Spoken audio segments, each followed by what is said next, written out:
एक बार जोरदार तालियां बजाएं ताकि हम कवि सम्मेलन की सफल शुरुआत कर सकें।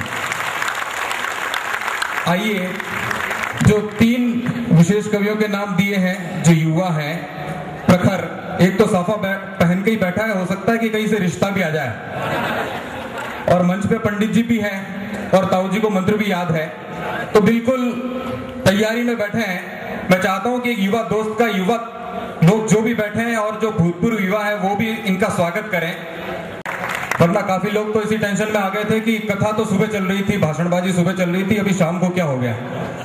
मैं निवेदन करना चाहता हूं, अदब की महफिल है, पीछे कुछ भाई लोग खड़े हैं, मेरे कुछ छोटे भाई, कुछ बड़े भाई, आपसे निवेदन है कि आप यहाँ पर आगे आकर बैठे हैं। ये जगह खाली पड़ी है, निश्चित तौर पर आरक्षित है, लेकिन अगर खाली है तो आप यहाँ पर आकर बैठ सकते हैं ताकि कार्यक्रम का मजा और अच्छे से आप उठा सकें। अगर मेरी बात आप तक पहुंच रही है तो आपसे निवेदन है, युवा दोस्त जो भी खड़े हैं, आने वाले दिनों में कमान आपके कंधों पर ही होगी, आप बिल्कुल झिझके नहीं है, पीछे जगह पड़ी, आप इसका उपयोग करें निश्चित तौर पर, और शर्माते हुए आगे नहीं बढ़े, निश्चित तौर पर इस जगह का उपयोग करें। आप बैठे यहाँ पर, कवि सम्मेलन का आनंद लेने आए हैं, विराजे यहाँ पर। कुछ लोग तो इसी संदेह में हैं, कुछ भाई टेंशन में बैठे हैं, नहीं बैठे हैं, क्या करें, लेकिन साहब कवियों की टीम बहुत तगड़ी है। संदीप भाई आए थे बीच में, संदीप काबरा जी ने कहा था कि देसी और लोकल यानी इनको तो कल भी सुना जा सकता है, लेकिन अपने जो बाहर से लोग आए इनको एक बार इंट्रोड्यूस करें, आपके सामने लेकर आए। और नारी की बात कर रहे थे, मैं नारी की बात को आगे बढ़ाऊंगा, उसके बाद भाई अतुल ज्वाला जो नारी से पीड़ित है, पत्नी पीड़ित है, उसको आपके बीच में बुलाऊंगा। नारी हमारे देश में कमजोर नहीं है, ये 33% आरक्षण जो साफ यहाँ पर दिखाई दे रहा है, उनके चरणों में कुछ पंक्तियां निवेदित करना चाहता हूं कि नारी को अपने हौसलों को बुलंद करने की जरूरत है। नारी को कमजोर न समझो, ये कुछ भी कर सकती है। नारी को कमजोर न समझो, ये कुछ भी कर सकती है। वन फौजी सीमा पर जाकर देश के हित लड़ सकती है, ये चाहे दुनिया को बदल इतिहास नया कर सकती है, और माँ का फर्ज निभाने वाली चांद पर भी चढ़ सकती है। माँ का फर्ज निभाने वाली चांद पर भी चढ़ सकती है। आइए दोस्तों, कवि सम्मेलन में ठहाकों का दौर हम आगे बढ़ाएं, आपके लबों पर मुस्कुराहट लेकर आए। मैं चाहता हूं कि एक बार पुरजोर तालियां, जोरदार तालियां भाई अतुल ज्वाला के लिए बजाएं ताकि वो अपनी मस्ती आपके बीच में लुटा सके। जोरदार तालियां भाई अतुल ज्वाला के लिए।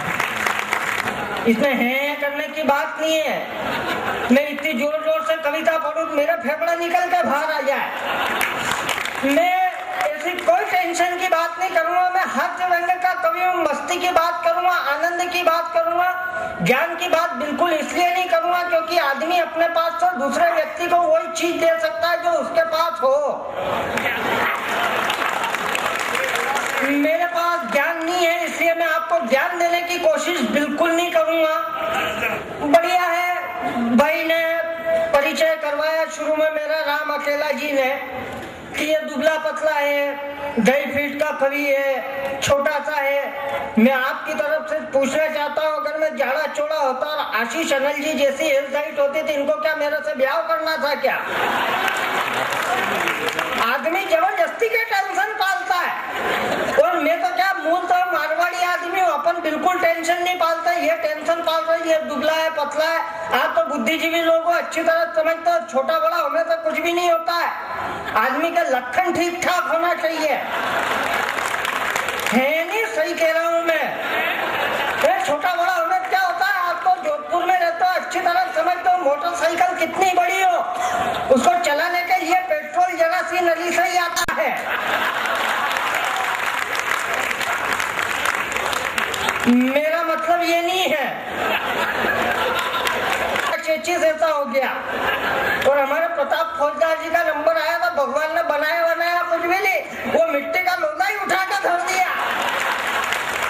तो इसलिए मैं ये टेंशन नहीं पाता हूँ कि छोटा। अच्छा, अपन तो बोलोगे हिंदुस्तानी लोग, अरे मारवाड़ी आदमी तो वो होता है जो गलती से कुएं में गिर जाए, निकलने से पहले साबुन मांगता, जब गिर गए तो नहा धोकर ही निकलेंगे। अपन तो इतने एडवांस लोग है। अरे अपन तो वो लोग है जो गलतियों में खुद ही ढूंढते हैं। हमारी सरकार ने एक आदेश पारित किया, बेटी बचाओ, जिसके घर में 2 लड़कियां हैं, सरकार उसको 25,000 रुपए इनाम देगी।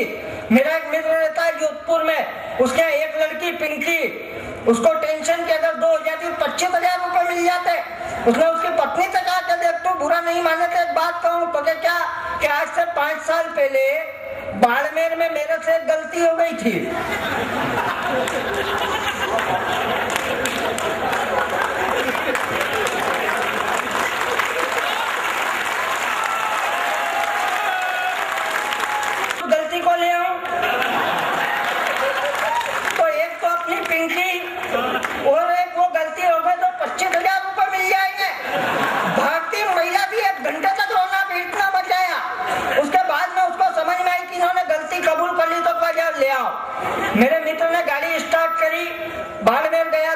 मिलाया धुलाया लेके आया और पत्नी से बोला देख मैं इसको ले आया हूँ। अब एक तो अपनी पिंकी और एक ये गलती हो गई तो किसी का बाप अपने को 25,000 रुपए लेने से नहीं रोक सकता है। तो बुला पिंकी को। उसकी पत्नी बोली उसको तो ले गए।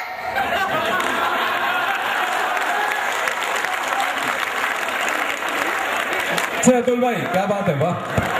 कौन ले गए? तो क्या जिसकी गलती थी ब्यावर वाले ले गए उसको तो अपन तो वो लोग हैं जो गलतियों में खुद ही ढूंढते हैं। हाँ देखो हमारा सरदार जी बेटे, राजनीति की मैं बिल्कुल बात नहीं करूंगा। इसलिए नहीं करूंगा क्योंकि एक तो क्या कि देश की राजनीति इस लायक नहीं है नहीं, इतनी खराब भी नहीं है। काय के लिए नेताओं पर कविता लिखा। आप देखो बाबा रामदेव बैठ गए आंदोलन पे, अन्ना हजारे बैठ गए आंदोलन पे। रामदेव बाबा और मेरी कट्टर दुश्मनी, बिल्कुल कट्टर दुश्मनी रामदेव बाबा और मेरी। रामदेव बाबा आंदोलन पे बैठ कर चिल्ला रहे दिल्ली में काला धन वापस लाओ, काला धन वापस लाओ। मेरी और उनकी कट्टर दुश्मनी इसलिए क्योंकि आज से 4 साल पहले मैंने शादी की लव मैरिज भाग के, और मेरी पत्नी का कलर एकदम ब्लैक, एकदम काला।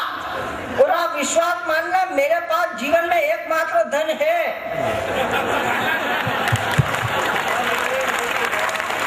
वो है पत्नी। अब रामदेव बाबा चिल्ला रहे काला धन वापस लाओ, काला धन वापस लाओ। अरे मैंने कहा पिताजी का इलाज चल रहा है जो वापस लाओ। बड़ी मुश्किल से तो इसको भगा के लाया और तुम कह रहे हो कि वापस लाओ। यहाँ तक थी दुश्मनी, कट्टर दुश्मनी क्यों है गंभीर विषय में तो लेकिन प्रेमिका एलोपैथिक दवाई है जो सीधे रिएक्ट करती है, असर तुरंत करती है पर साइड इफेक्ट करती है। ये स्थितियां हैं। मैंने यही प्रश्न यहाँ पर पुलिस वाले से पूछ लिया। मैंने कहा हेड साहब पत्नी और प्रेमिका में क्या अंतर है?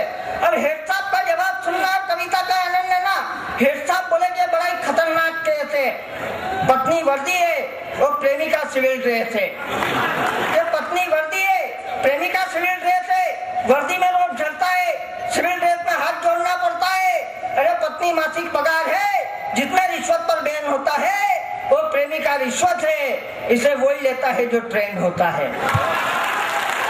तो इसे वही लेता है जो ट्रेंड होता है, और सावधानी से नहीं ले तो आदमी सस्पेंड होता है।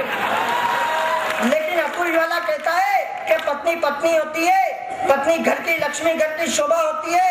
और इन सारी तमाम बकवासों को 2 पंक्तियों के लिए माफ कर देना जिसके लिए कविता लिखी। हमें गर्व है कि हम किस देश में रहते हैं। ठहाकों के बीच अच्छी बात पर तालियां मुझे आपकी मिले। हमें गर्व है कि हम किस देश में रहते हैं। हमें गर्व है कि हम उस देश में रहते हैं जहां पर हम जीवन में रिश्ते नहीं ढूंढते। और शायद अगली आधी पंक्ति आप तक पहुंचे और आपकी तालियां मुझे मिले। ये अपना है तो है।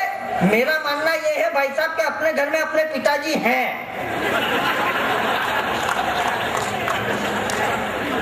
तो अपन रोज सुबह उठ के मोहल्ले में चिल्लाते हैं क्या कि मेरे पिताजी हैं, ये मेरे पिताजी हैं, नहीं चिल्लाते। अपन रोज सुबह उठ के मोहल्ले में चिल्ला, पड़ोसी को शक हो जाए जिसके हैं भी कहीं है। बहुत अच्छे, क्या बात।